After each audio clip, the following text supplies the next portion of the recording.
I'm super happy to be talking about my favorite, Ruhi. Well, I think yoga was something that always intrigued me, even as a young girl. I always wanted to find the right teacher who would train me in yoga. And ever since I started working in the film industry, I went through meeting various different teachers. I got introduced to it, got out of it, got introduced to it, got out of it. But it was only when I actually met Ruhi did I actually start enjoying yoga the way I did.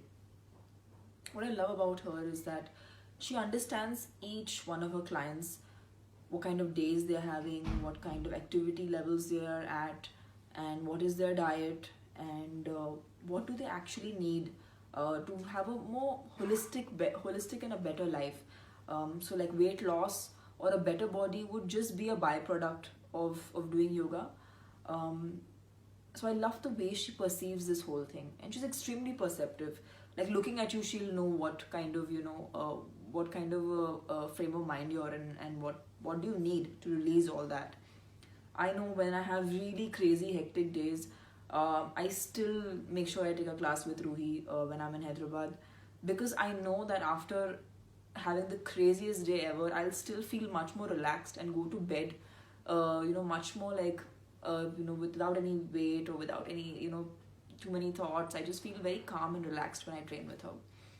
Whether the class is super intensive or the class is super calming.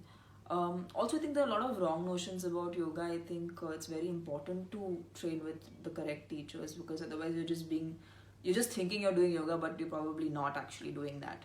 Um, for me, I've had the good fortune of knowing Ruhi personally as well.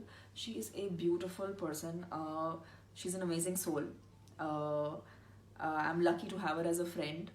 She's always there for me, and she's also a very effervescent person. Whenever she goes into a space, she always lights it up and always has a big bright smile. Um, so I think I look forward to meeting her whenever I'm in Hyderabad.